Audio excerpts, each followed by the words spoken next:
the morning air ritual that quietly kept old homes dry, sound, and healthy. Before electric fans, dehumidifiers, air purifiers, or HVAC systems, households relied on a simple daily practice that worked so well it became routine rather than theory. Across Europe, North America, and parts of Asia, the first task of the day in well-run homes was controlled morning ventilation. This was not casual window opening. It was a deliberate, timed exchange of air designed to protect timber, plaster, fabrics, and lungs. When done correctly, it reduced rot, suppressed mold growth, and limited the buildup of respiratory irritants long before germ theory was common knowledge. This ritual was practical architecture in motion, and it still works today. How early households structured the morning air exchange. The ritual began shortly after sunrise, once outdoor air warmed just enough to move moisture without pulling cold into the structure. Windows on opposite sides of the house were opened in sequence rather than all at once. Cross-ventilation was encouraged, but only for a short window of time. 10 to 20 minutes was standard in colder climates, slightly longer in warmer regions.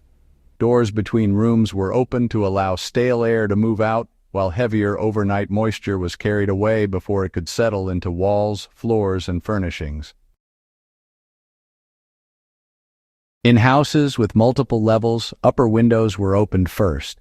Warm, moisture-laden air naturally rose overnight, especially from kitchens, wash basins, and sleeping quarters. Letting that air escape from the highest points prevented condensation from forming inside roof timbers and attic spaces.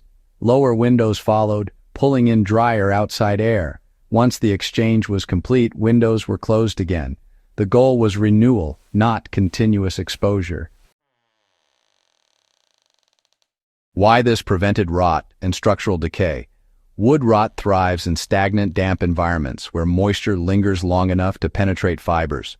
Overnight humidity from breathing, cooking embers, and washing created ideal conditions for fungal growth if trapped. Morning ventilation broke that cycle daily. By removing humid air before it condensed, beams, floorboards, and window frames were allowed to dry naturally. This is why older homes that followed this practice often show remarkably preserved structural wood, even without chemical treatments. The ritual worked with natural airflow rather than fighting it. So, modern homeowners can apply this by opening windows on opposing sides of the house for a short, controlled period each morning, especially after showers or cooking. And, in older or tightly sealed homes, even cracking windows near bathrooms and kitchens can dramatically reduce moisture retention. Now here's how mold was kept from gaining a foothold. Mold spores are always present, but they only become a problem when moisture and still air allow them to settle and grow. The morning air ritual disrupted that environment daily. Fresh airflow reduced relative humidity and physically displaced airborne spores before they could colonize walls, fabrics, or stored goods. Pantries, linen closets, and sleeping quarters benefited most. In many homes, cupboard doors were opened during the ventilation period to allow trapped air to refresh. Bedding was turned down or shaken to release moisture absorbed overnight. This prevented the musty smells and fabric deterioration that were once considered signs of neglect rather than inevitability. So, today, this same principle still applies. It's a good idea to open closets briefly during your morning ventilation.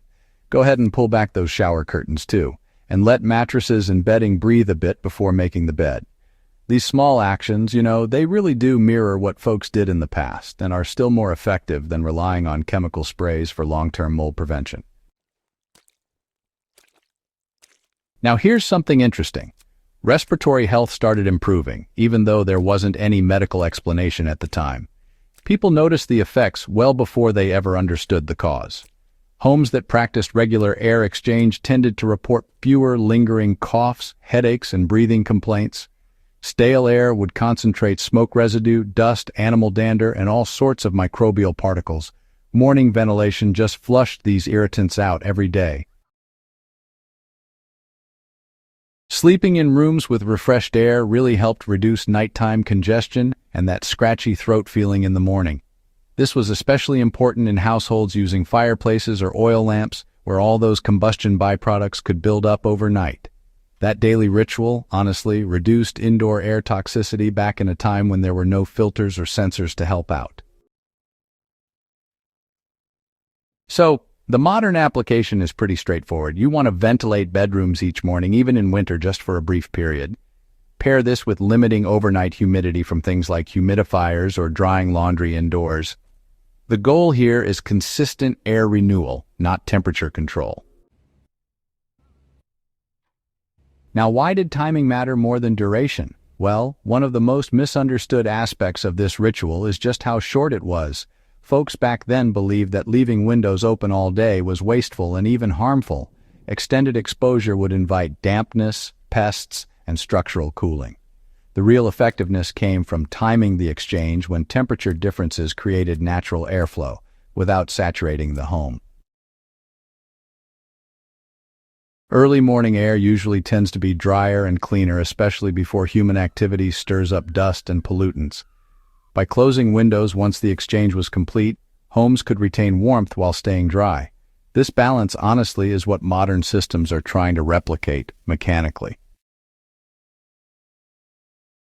You can apply this today by setting a fixed ventilation window each morning. Open, exchange, close. Consistency matters more than length. Even 10 minutes can make a measurable difference when done daily. The morning air ritual was part of a larger system of daily maintenance. Floors were swept after ventilation, not before. Ashes were removed once fresh air cleared residual smoke. Food storage areas were checked for dampness while cupboards were open. This sequence mattered. For preparedness-minded households today, this offers a low-tech resilience habit. In power outages or off-grid living, controlled ventilation remains one of the most reliable ways to protect both structure and health without equipment or fuel. Why this practice faded and why it should return. Central heating, sealed construction, and reliance on mechanical ventilation made the ritual seem obsolete.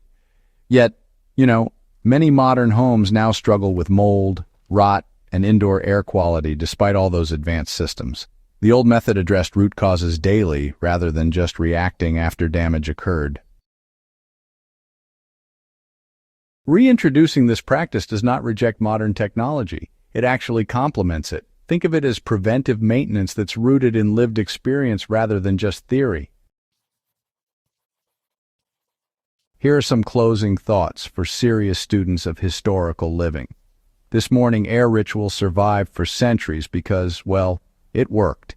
It required no tools, no measurements, and no explanations, just discipline and observation. For those studying historical household management or building resilient living systems today, it remains one of the most practical lessons worth reviving. If you found this breakdown useful and want more documented, real-world historical practices that still apply today, go ahead and subscribe to Warfield Prepper Chronicles. Share this with fellow historians and preparedness-minded viewers who value proven knowledge over trends.